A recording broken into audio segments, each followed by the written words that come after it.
Every summer in mid-July, my friends and I had a tradition. We'd head up to my buddy Kevin's family cabin deep in the forests of Minnesota on Vermilion Lake. We'd been doing this since childhood, always with Kevin's dad along, and sometimes our own dads too. But by the time we were juniors in high school, we finally convinced them to let us go alone. The cabin itself was isolated, sitting on a big island in the middle of the lake. The closest other cabin was at least a quarter mile away, only reachable by a narrow dirt path. To even get there, we had to park on the mainland, load up Kevin's boat, and ride half a mile across the lake. Once we were on that island, we were completely cut off. No roads, no cell service, just the woods, the water, and whatever else was out there. The cabin was small, just one level with 2 bedrooms, a combined kitchen and living room, and a bathroom in the back. Every room had at least one uncovered window, so at night, if you were lying in bed, you could see straight out into the trees or the water. Even as a kid, I'd always had this weird, uneasy feeling trying to sleep there, like someone was watching. But I never saw anything, so I always chalked it up to my imagination. By the 3rd night of the trip, we were in full relaxation mode. We'd spent the day fishing, swimming, just messing around before sitting around the campfire, drinking a few beers. At some point, we walked down to the dock to take in the stars. There were no city lights for miles. The sky looked endless, and the lake was so still, it was like glass. That's when we heard a splash. Just a quick disturbance in the water, like a fish jumping for a bug. We all turned towards the sound, scanning the lake. Ryan was the first to notice something he pointed, sounding sure.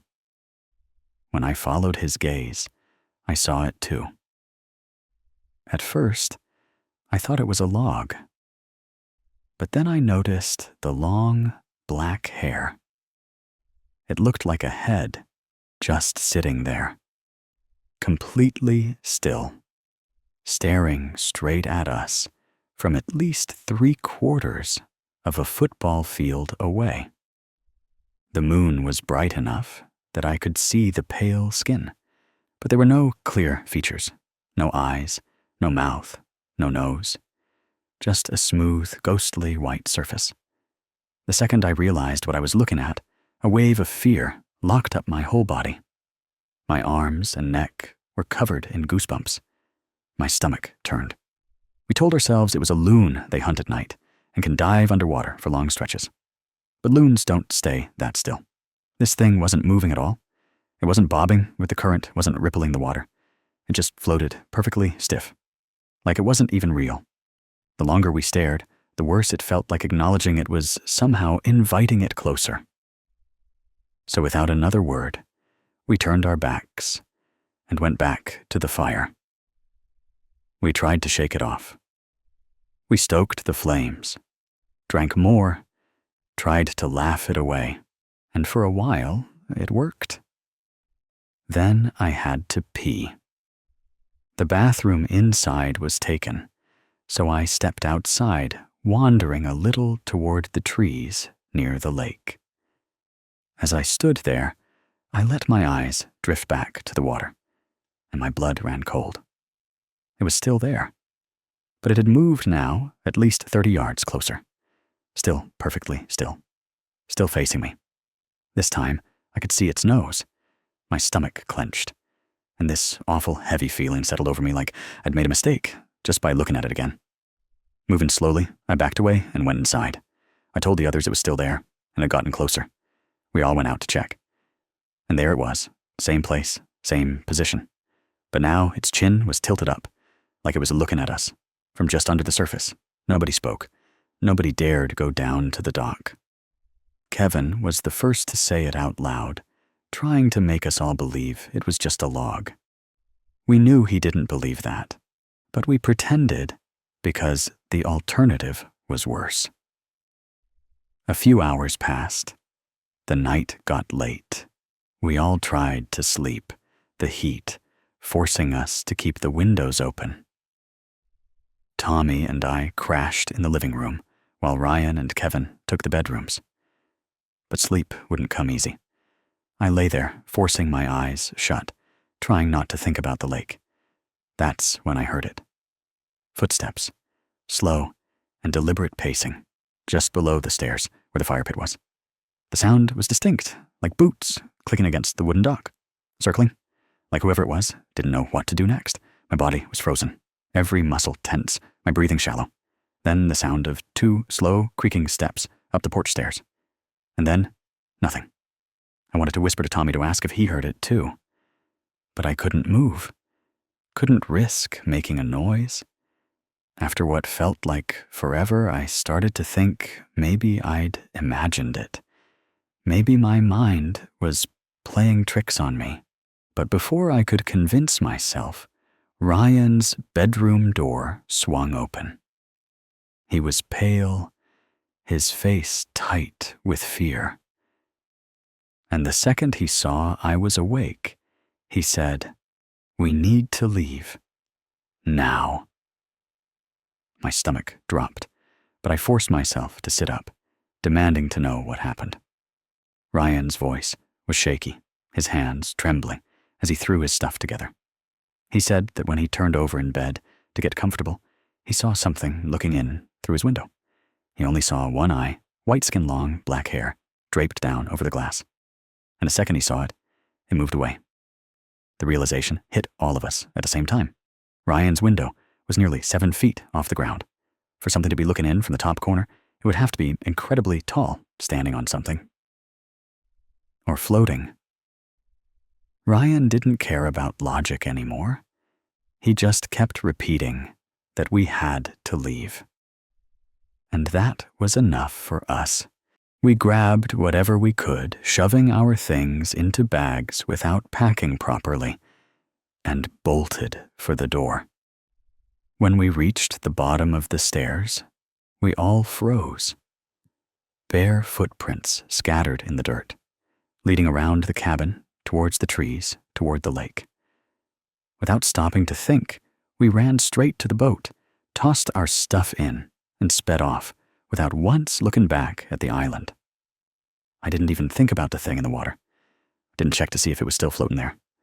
I kept my eyes locked on the trees, searching for movement, but I saw nothing. The car ride home was dead silent, until about 10 miles out, when Ryan, who'd been holding it together, suddenly broke down. He sobbed into his hands, repeating over and over, "What did I see? What the hell was that?" We called our parents, told them what happened, told them we were on our way home, told them Ryan was freaking out. They just told us to get back safe. It was nearly 5 in the morning by the time we made it back. None of us slept. Kevin's dad went up to the cabin that weekend. He didn't experience anything, but he did notice the footprints, which he found odd enough to mention. Whatever Ryan saw in that window shook him badly.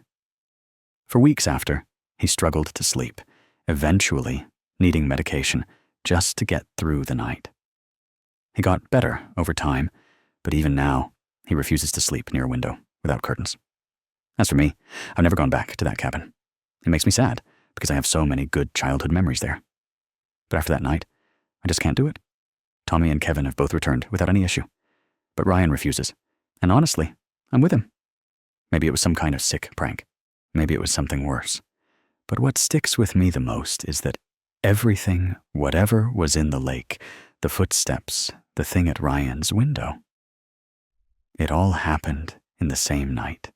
And that to me is no coincidence.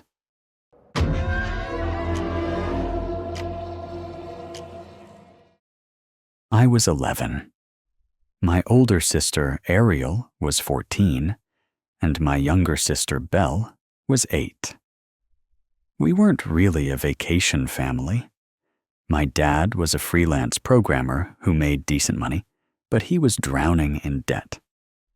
Mom wasn't exactly the best at managing what little we had either. So when Dad finished a big project, we celebrated with a rare treat, a new movie. He picked Final Destination because he loved scaring the hell out of us. Honestly, it worked. We were about halfway through when the phone rang. Dad went to answer it.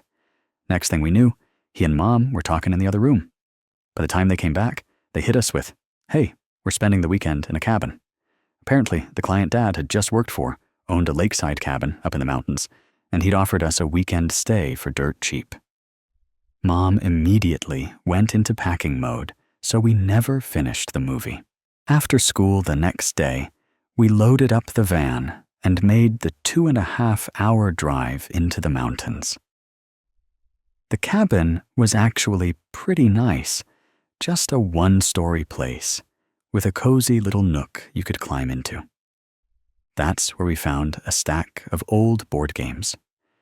Ariel called dibs on the small bedroom with the twin bed, so Belle and I had to share the last room, which had a queen-sized bed. There was a window on Belle's side, no curtains, just open glass looking out into the dark. There was a lamp on my side, and across from us was a closet, but it was locked. We never did figure out what was inside. We played games, ate dinner, and crashed around 11. I must have fallen asleep instantly, because the next thing I knew, Belle was gripping my arm, shaking me, trying to burrow under me. I was groggy, half awake, trying to understand what was wrong, when I caught movement outside the window. Something pale, human-shaped. It was moving away. My brain took way too long to register what I was seeing, but once it clicked, I shot out of bed and yanked Belle with me, hauling ass to our parents' room. They brushed it off, told us we were imagining things, and sent us back to bed. Belle refused to sleep by the window, so we swapped sides. I told her a story to calm her down. I must have knocked out right after her, because I don't remember anything else until morning. The next day was normal. We explored the lake, then spent the rest of the day in town, wandering through little shops, while our parents took forever looking at stuff they were never going to buy. By the time we got back to the cabin, the sun was already setting. Ariel cracked a joke as we walked up the porch, but mid-laugh, Dad suddenly stopped walking. He stepped toward the front door, pressed his finger against it, and it swung open. It wasn't latched. None of us really processed what that meant right away. Ariel called out Dad, but he just shook his head and went inside without a word. Mom hesitated, then followed. The rest of us stood frozen on the porch. A minute later, Dad's voice called from inside, telling us we could come in. When we did, he was standing in the middle of the room, frowning. He locked the door behind us, pulled Mom into the bedroom for a quick chat. Ariel, clearly picking up on the weird vibe, suggested we play another round of the board game to distract Belle and me. They were gone maybe 5 minutes before they came back out. Mom started cleaning up from breakfast. Dad sat down to play with us. We stayed up for a few hours, but then out of nowhere, Dad told us we had to go to bed. It was only 9. Ariel got pissed. She was usually allowed to stay up way later, but Dad wasn't budging. While she stayed back to argue, Belle and I went to bed. I read her a story until she knocked out, then I passed out too. I woke up to Dad bursting into our room. He didn't say a word, just grabbed Belle, yanked me out of bed, and pulled me into the hallway. Mom was doing the same with Ariel. That's when I noticed Duchess, our dog, sitting stiff by the back door, whining completely on edge. Dad dragged us straight outside and into the van, tossed our stuff in, then ran back to get Duchess before peeling out of there like we were being chased. He drove the entire way home without saying a single word. I don't think any of us slept that night. We didn't find out what actually happened until years later. Apparently, Dad had woken up in the middle of the night to what sounded like moaning outside their bedroom window. When he got up to check, He found a front door unlocked. He went to the kitchen and saw that stuff had been moved around, like someone had been inside. Then Duchess started growling at the back door, which was slightly open. He locked everything, grabbed us, and got the hell out of there. The next day, he went back alone to grab our luggage. That's when he found them footprints. Several pairs, right outside the window, where Belle and I had been sleeping.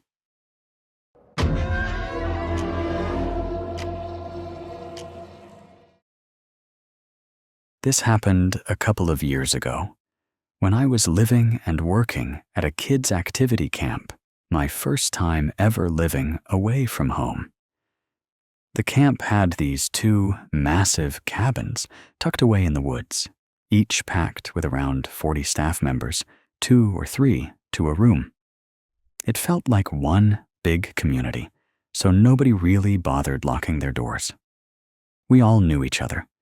We hung out in each other's rooms all the time, and honestly, it never felt unsafe. Looking back now, that was a huge mistake. My job at the camp was pretty straightforward, working with the kids during the day and pulling evening shifts at the staff bar, which was mostly for teachers and parents visiting the camp. One night, my roommate Debs and I were both working at the bar. She was on an earlier shift and headed back to our room before me. She planned to just chill and wait for me so we could watch a movie together. About 5 minutes after she left, my phone rang. It was her caller ID, but when I picked up, there was nothing. Just silence on the other end. I figured she must have butt-dialed me and didn't think much of it. Then, less than a minute later, I got another call this time from a friend who lived across the hall. Her voice was tense as she told me, "You need to come back to your room. Now." I quickly asked the guy I was working with to cover for me and rushed over. When I got there, about 5 people were standing outside my room, all looking freaked out. I walked in and found Deb standing there crying. Now this girl was tough as nails, so seeing her like that immediately set off alarm bells. Our room was trashed. Clothes and belongings were scattered everywhere, which was weird because I was a total neat freak and always kept our space tidy. But the worst part, Deb's phone was gone. That's when I remembered the call I got from her number just before I got there. I asked her why she'd called me, but she looked at me confused. She hadn't. Someone had stolen her phone and immediately knew to call me. And here's the thing, this wasn't even a nice phone. It was a super cheap, outdated model. There was no reason to take it, unless the person who did wanted to mess with us. Over the next few days, more things started disappearing, but not what you'd expect. Laptops, still there. PlayStations untouched, expensive electronics completely ignored. Instead, someone had stolen my underwear. Some clean, some dirty. The realization made my stomach turn. Someone we lived and worked with, someone we saw every single day, had taken only my bras and underwear. To make it worse, I kept getting calls from Deb's missing phone. No one ever spoke. Just that eerie silence on the other end. We reported everything to the bosses, and they basically blamed us for not locking our door. Okay. Fair point. But that didn't change the fact that someone inside the camp was doing this. A few days later, the whole situation got even weirder. I walked into the staff lounge, and there, sitting on the windowsill, was Deb's phone. Just sitting there. No one around. No explanation. I stared at it for maybe 2 seconds before my survival instincts kicked in, and I noped out of there as fast as I could, locking myself in my room until Debs got back. We never found out who did it. We never got answers. But it had to be someone who knew us well, someone who knew when we'd both be out of the room and had no interest in stealing anything valuable. Just creepy personal stuff. To this day, I don't know who trashed our room, stole my underwear, and messed with Deb's phone. But I did learn one thing. Always, always lock your door. Because no matter how well you think you know the people around you, there's always a chance that one of them is a complete creep.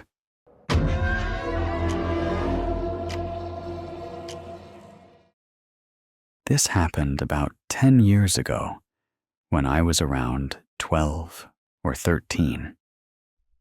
Summers in my small southern Ontario town were boring as hell. So my dad and I had a tradition. 2 weeks every summer, we'd rent a cabin up north.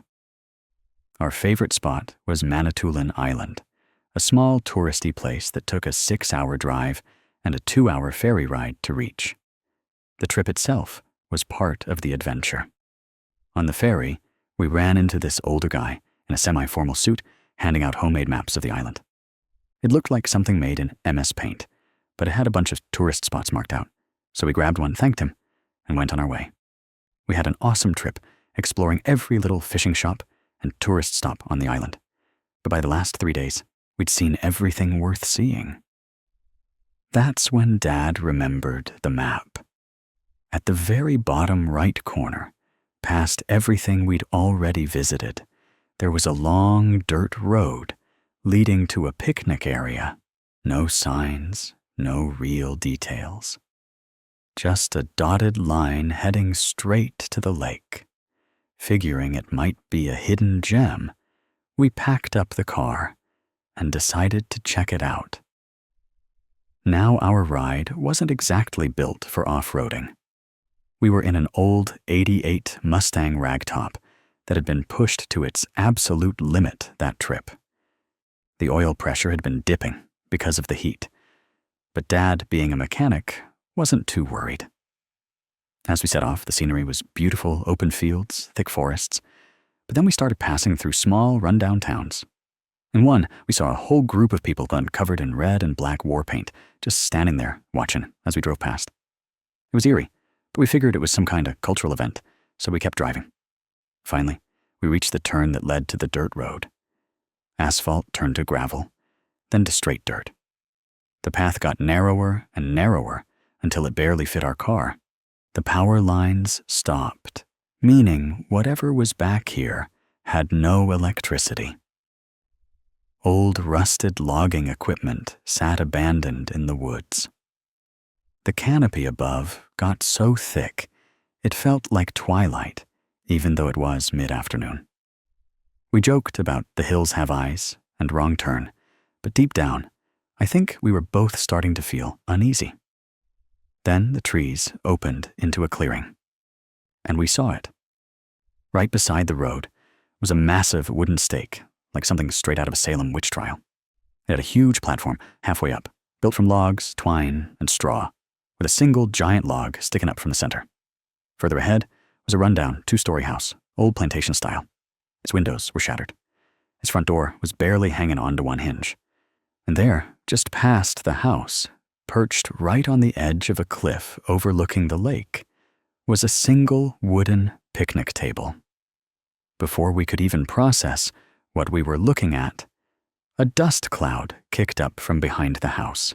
A red pickup truck came flying toward us, pedal to the floor. My dad didn't hesitate.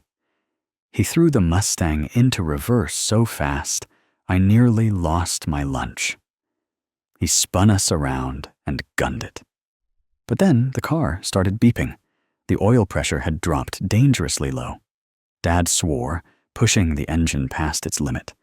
The car screamed in protest as we tore down that dirt road like our lives depended on it. And honestly, maybe they did. We hit massive potholes, took turns way too fast, and caught air more than once. But Dad never slowed down. We finally reached the paved road, and when he looked back, no one was following us. Still, he kept the speed up until we hit the first garage we could find. The Mustang nearly stalled as we pulled in. We spent the last 2 days of our trip lying low in the cabin, trying to wrap our heads around what had just happened. When we left the island, we kept an eye out for the man who'd given us the map, but he was nowhere to be found. We even asked some locals about the picnic area, but none of them had ever heard of it, In fact, they didn't even recognize the area beyond the last few towns. One guy warned us that the people living way out there weren't exactly friendly to outsiders. I don't know if horror movies have messed with my brain or what, but looking back, it felt like a trap. Maybe it was just some sketchy locals looking to rob travelers. Or maybe it was something worse.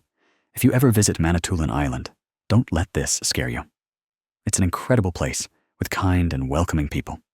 But if you ever come across a well-dressed old man handing out hand-drawn maps, take one smile and enjoy the sights. Just never go to the picnic area at the bottom of the island.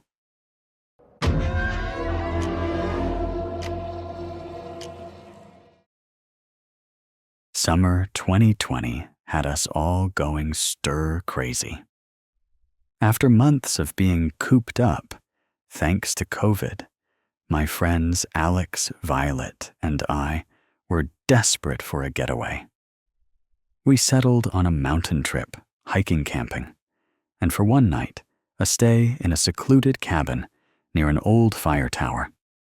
Violet's parents had rented a fire tower once and raved about it, but all we could find was a cabin beside one. It was cheap, quiet, and isolated, perfect for a night of carefree fun where we wouldn't have to worry about noise complaints.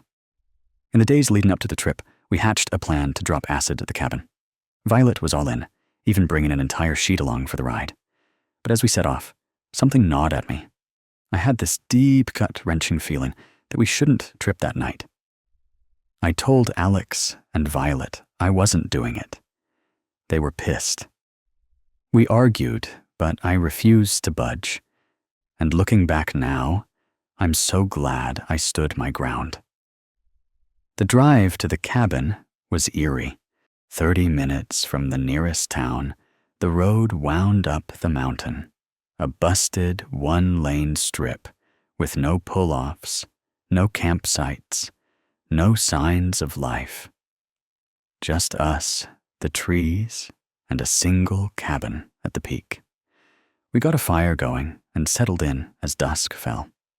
For a while, it was peaceful until the hum of an engine broke the silence. Headlights flickered through the trees. A side-by-side pulled up with 3 kids inside.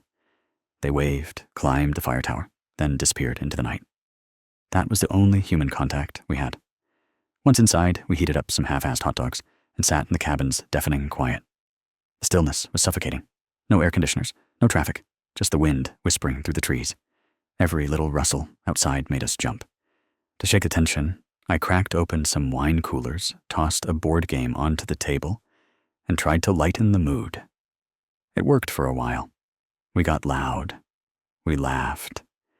We ignored the creeping unease of the forest around us. Later, we'd all admit we heard it twigs snapping the distant hum of an engine, but none of us wanted to break the illusion of safety. So we pretended not to notice, until a human hand slapped the window. 3 times. We screamed. Alex grabbed his phone, called 911, and put them on speaker. He tossed me the phone while he and Violet armed themselves with fireplace pokers. Violet started calling her family, saying her goodbyes. I sat there, listening, waiting, praying we wouldn't hear another sound. Whoever was outside had to know we'd called for help, and now they were silent. The cops arrived fast, surprisingly fast, for the middle of the night on a mountain. They brought dogs, combed the area, but found nothing. They suggested it might have been a bear. But even they didn't seem convinced. Why would a bear knock on a window? Why sneak away silently instead of charging toward the half-cooked hot dogs on the table? Then they mentioned something else. On their way up, they'd passed a car just sitting at the base of the mountain. The only sign of life they'd seen. My blood ran cold. But Alex and Violet were too frazzled to fully process what that meant. Then we saw Violet's car, covered in handprints. Smudges where no one had touched. Prints that didn't belong to us. We grabbed our things in a frenzy, tossed them into the car, and peeled out of there, following the cops down the mountain as fast as we could. Every pothole, every sharp turn took us further from that cabin, and I had never been so grateful. We crashed at the first motel. We found a seedy place that smelled like cat piss, but at least it wasn't on that mountain. I lay awake all night, my mind looping over one single thought. There was no one else on that mountain. No other cabins, no campsites, no pull-offs. The only other vehicle belonged to those kids in the side-by-side, and we saw their headlights. Whoever did this had parked farther down the road and hiked the rest of the way. They didn't want to be seen. They planned this. I'll never know what they wanted, a cruel prank a robbery, something worse. Maybe they thought we wouldn't have cell service. Maybe they panicked when Alex called 911. Maybe that single phone call threw a wrench in their plan before things could get really bad. Whatever the case, I have never been more thankful for a gut feeling in my life.